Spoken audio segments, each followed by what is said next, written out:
Are you ready for some more great chess? I figured you were. I've got a fabulous game to show you. So, I've been out enjoying the sunset. I hope you enjoyed the winter sunset. Cold night tonight. Beautiful sunset. That's the one thing I love about the Idaho winters. Sometimes the sunsets are just fantastic. So, I've got a game by Alekhine and C.H. Ode Alexander, played in 1936. This won the Brilliancy Prize, and I'll show you some of the variations and developmental theme ideas that Alekhine talked about in his notes as we go along. C4, E6, Knight F3, they're developing into Queen's Gambit. He goes check to the king, he puts the knight in front of him and says, not right now, I'm not in the mood for that. B6 and G3, they both fianchetto their bishops, and bishop to G7, or G2 I meant, good grief. And then they both castle. So it's a relatively calm opening, and then Alexander makes the first questionable move. He takes the knight. Now, he should have kept developing, truly. So there's a good little mini lesson for all of us. He should have kept developing, because now Alekhine develops with tempo. Yes? That makes a difference. Just keep watching. Sincerely, developing with tempo really does give you an extra edge. He took the knight with the queen, not the bishop, because what he wants to do is put this bishop on the long diagonal, and you'll see why.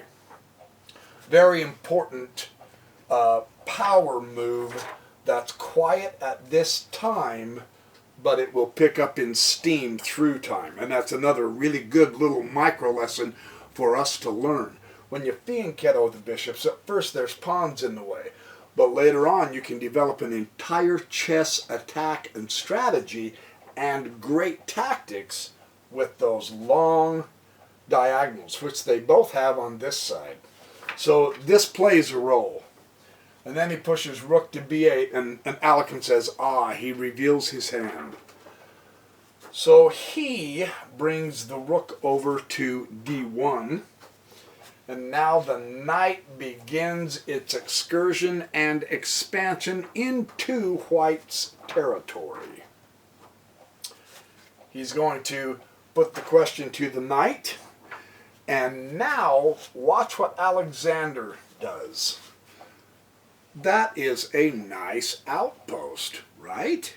I mean, seriously, that's not a trick question. Right in the center, he's got an outpost. The pawn isn't going to be chasing the knight out. Watch how Alekhine deals with Alexander's knight on the outpost. This is very, very interesting. He goes right in the center. He attacks in the center. Something Bobby Fischer always did too. The pawn takes the pawn, and this gives Alekhine an isolated pawn, which can be a weakness, except in this case, Alekhine is always counter-attacking, and so that pawn doesn't have a chance to be weak, right? That's what he says in his notes. So this will be fun to watch. And now the knight even comes up to support the knight on the outpost. When I was at this point in the game, I was thinking, that's really not bad for black. Really. But you are playing Alekhine. But that's good to do. Knight on the outpost with a reinforcing knight behind the knight to keep pressure on that king. You notice where all the pieces are of Alekhine. Right there. Now, we've seen many games, and there are thousands of them out there, between grandmasters where if someone begins developing a piece toward the king and starts getting an attack going, I mean, the queen can zip up here real quick, the bishop has this diagonal, that pawn's going to be a piece of cake to take out eventually, is the hope. You usually see a lot of the pieces over here away from the king. Here is a marked contrast of how to properly protect your king. And I know intellectually we all say, well, yeah, we know that, we understand that. But see it and recognize this. Alekhine is playing very properly. And Alexander is not set up weakly. So this is a good game. Truly, that's nice to see. Alekhine puts his knight on h4. Queen d7, bishop h3, hitting the pawn with the queen on the other side of that pawn. Yeah.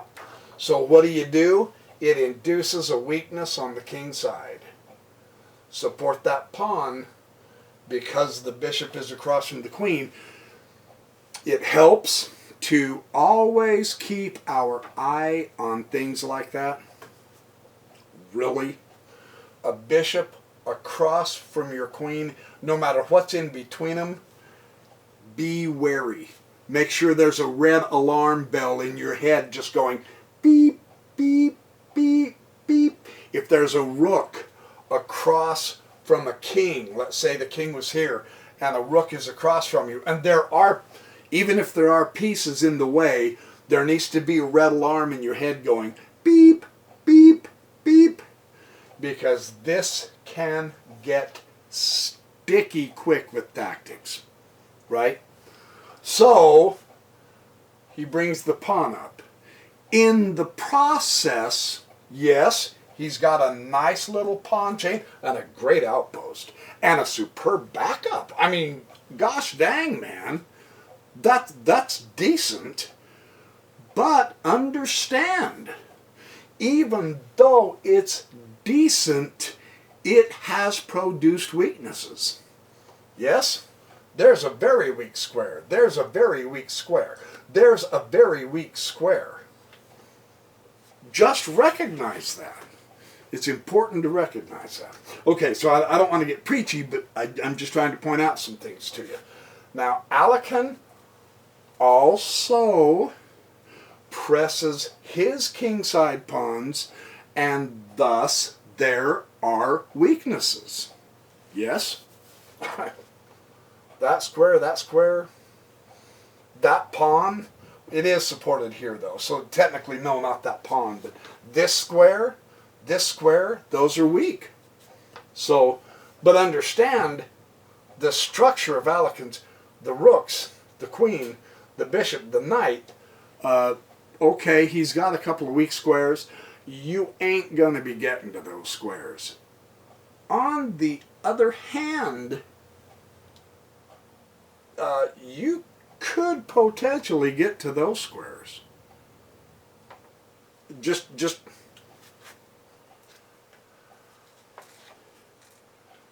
weak squares around the king, right?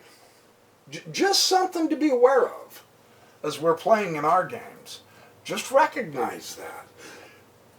It's kind of a catch-22 is what it is, right?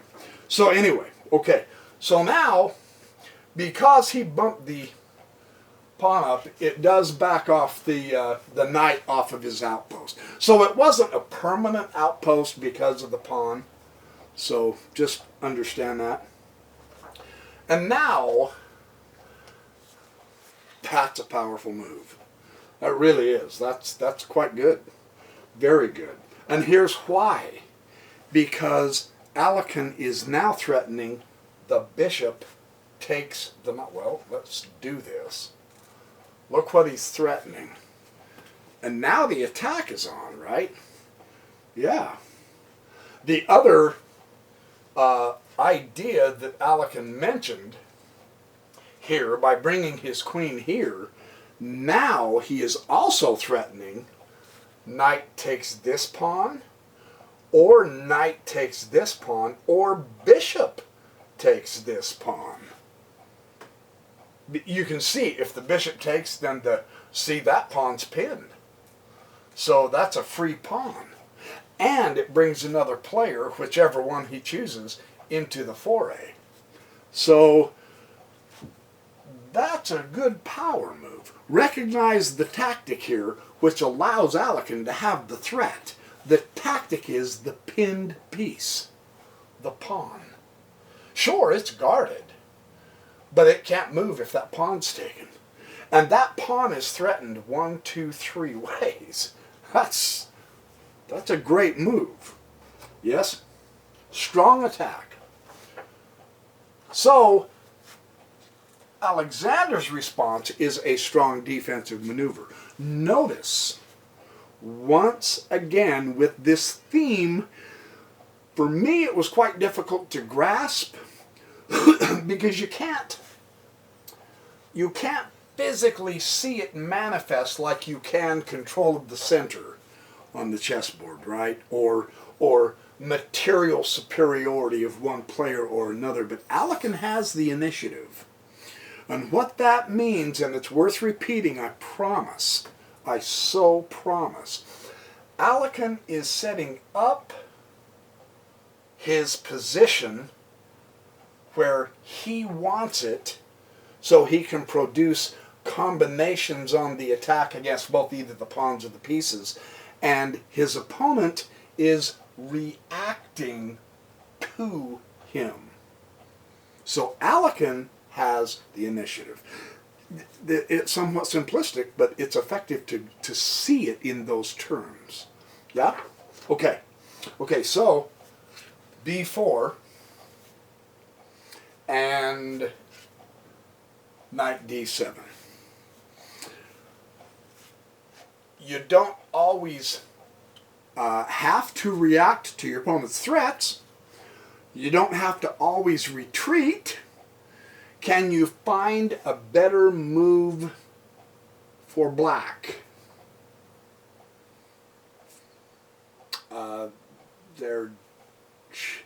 There just doesn't seem to be any, does there? Really? Yeah.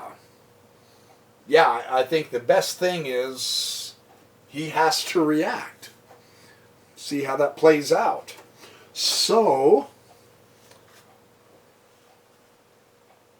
you went b4, you went d7, and now he brings up his central thrust of his pawn against this little guy.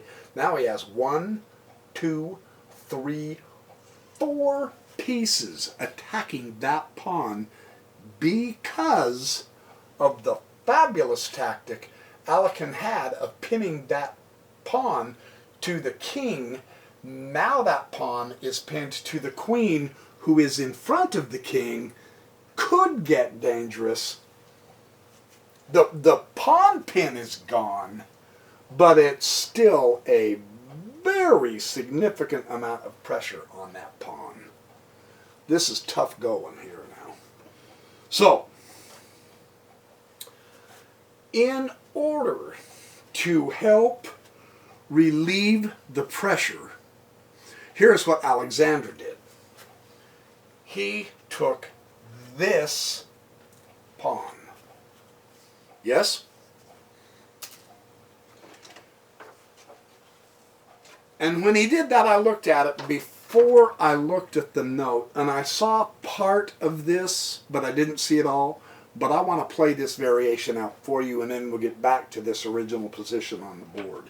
Because now that he's taken that, what he's done is he has offered his queen. However, there's a catch. There's a catch to this offer, because now he's swapping queens. Yes? And logically, Alekhine would respond by taking the rook up the exchange. Yes? However, if he would have done this, Then Alexander has taking the bishop check, right? And so the king would move up to here, and the rook would take the bishop, while the king takes the knight. And according to Alekhine, at this point, black now has really good fighting chances. And it will be a difficult endgame for white. Part of the issue with endgames is the pawn structures. And what will make this so very difficult is you've got an isolated pawn. They're together, but there's a group, there's one, and there's one. They're all separated, and the pawn structure of black is absolutely fabuloso. So, and grandmasters will look at things like that because they take it into the end game. Sometimes they just don't have a quick blitzkrieg check, tactical kick the rook off the guard post and checkmate the king. Sometimes it goes into an end game, and in an end game there is absolutely no question black's pawn structure is vastly better than 3 isolated islands of pawns that white has. So that's why Alekhine made his next move. Now I'll get back to the original position and we'll keep playing the game. What Alekhine's did instead of swapping the queens with the bishop and then the knight is he brought his queen back down to c1 to guard that bishop. But look at the enormous pressure now that he's got this, because that queen is in trouble, right? So at this point you ask, well, instead of this, if the pawn takes the knight and the queen takes the bishop,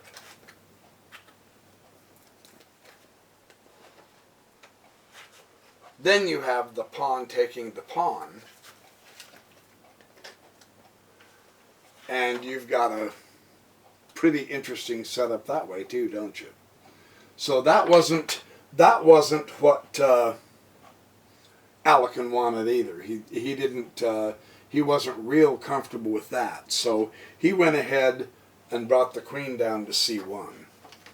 So Alexander took his knight out of danger, but he did take away that pawn chain. And now here comes one of the most interesting moves of the game. The entire setup, because of the way he structured this, says he led to this move. That's the natural consequence of the entire structure. Now the attack on the king begins. And you go, holy cow, he attacked it at the head of that pawn chain. Yes, he did. That is true. Now, watch what happens. If you say, well, the pawn can take that bishop though, here's what you're looking at. Then the knight takes the pawn. Yes, threatening the queen. So the queen has to dodge down to h8. Then, of course, you have knight h6 check. And then, of course, you have king up to here. And now you have checkmate. So Alekhine had him right where he wanted him. So all Alexander could do is dodge over to here, and now the bishop finally gets to protect that isolated pawn through direct means. And therefore he holds the center, and he is in the heart of black's territory, and that is an exquisitely delicious looking setup if you're white. If you're black, what this does is it literally divides the army in two. Bam. Bam. Interesting repercussion, isn't it? Always fight in the center, and always, always try to get on outposts with your minor pieces, knights or bishops. This is a beautiful illustration. If you divide, you conquer. Yeah? I mean, hey, isn't that the history lesson we all learned way back in grade school? Divide and conquer, yes! Here we go! Trumpets blare. Charge! Watch him charge. Here we go. Well, hey, oh, here we go. Bishop comes to a6, long, nice diagonal hitting the rook. Rook comes to here, open file.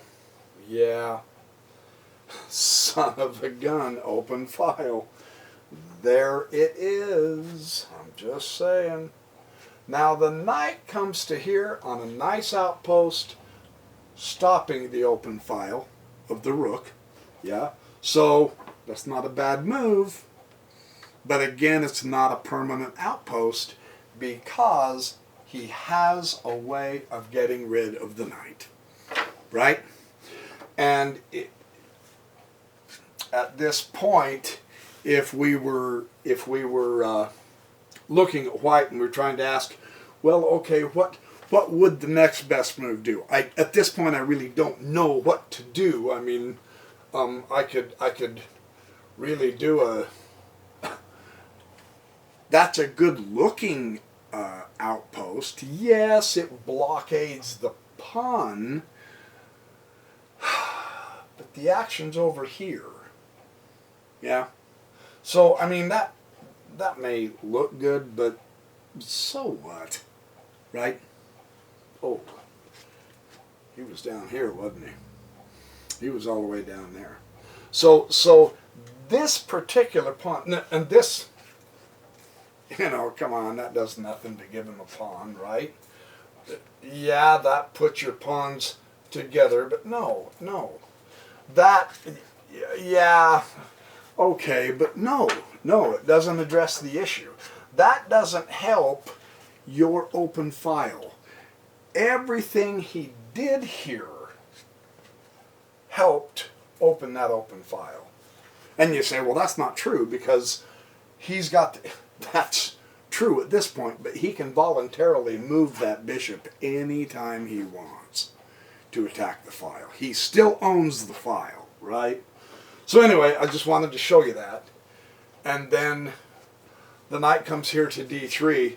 Tremendous fork on the queen and rook, yes? That's a tactic. He's guarded by the bishop. That's not bad. Good hit. Wow, he's got a triple fork. The bishop, the queen, and the rook, and you go, ooh. However,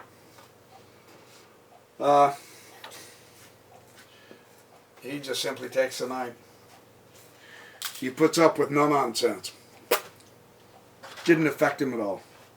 And you go, wow. So what he did, now notice this. This honestly, it's worth emphasizing, because I know when I began chess, and I know I have played other players, and I haven't seen this in Grandmaster games a lot, but you say, well, my rook is much more valuable than my knight. True. However, sometimes to benefit the position so you can win the game or even get into a better position, it's okay to lose the exchange. And that is one of the best kept open secret about Alekhine's strength as a player. He didn't care if it was a queen he was exchanging down, or a rook, or a knight for a pawn, or whatever. If it served the purpose, then get rid of it. Yeah? So yes, he lost the exchange. He lost that particular battle, but he wins the war. See? So it's okay. Yeah? And here's what did it. Remarkable. Absolutely remarkable. Here's where we get to see the insight, the foresight, the astonishing mind of Alekhine. Here, Black resigned. You go, wow, really? Yes. And here is why. Because it is inevitable. It cannot be stopped. That move. And what it does is it gets the shield out of the way so that the bishop can take the queen and fork the rook and the king. He's going to lose his queen, is what's going to happen. You say, okay, now hold on. Yeah, I see that. That's inevitable. But Black has this. True. But this other pawn is what will then get there. That's the target square of the G5. And then, of course, regardless of well, he's not going to go there. He may not go there either. He doesn't have a lot of places to go, man. Regardless of where he goes, then it's this. Blam. Check. And he takes. And he's down a queen now. And now you're just in nothing but total trouble. You can go check. That bishop will make a nuisance of himself. But then you've got the bishop.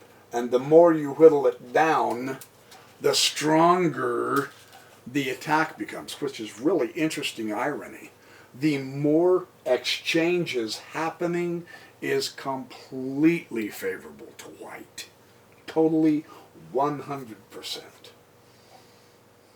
And now what's Black going to do now?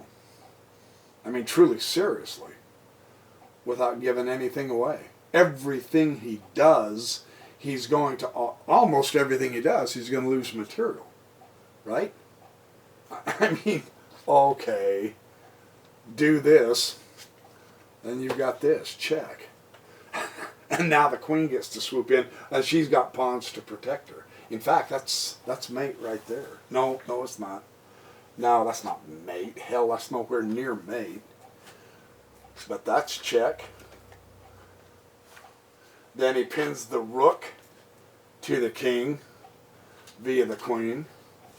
Now he can just simply move his king over and bump his rook over, and he's got a horrendous attack. So that's the fun. That's the enjoyment of playing through several times, sincerely several times, Alekhine's games, because they're so rich in their conception. And he was able to, well, I mean, you know, the guy played 15 blindfold games simultaneously. He had developed his chess neurons. So what we're trying to do through studying the Grandmaster games is we also are trying to make those neuronal connections so that we can get a chess brain, right? So anyway, there's your chessercise. Happy checkmating. Be good, don't stay up late. Share the wealth. Do nice things for each other and everyone around you. You know what one of the coolest nice things I found doing? Really sincerely serious. Smile at people. Just smile. It's free. It doesn't cost a darn dime. And it'll amaze you how if you keep seeing the same repeat people, it'll amaze you how good it makes you feel when everybody keeps smiling back at you. Instead of standing in line in the grocery store and you've been an obnoxious cuss and you've been ornery and people want to push you out of the way. No, have fun, have fun. Every day is worth living. We're alive. We get to play chess. All right, hey, I got to go. I will see you in the next Backyard Professor Chess video.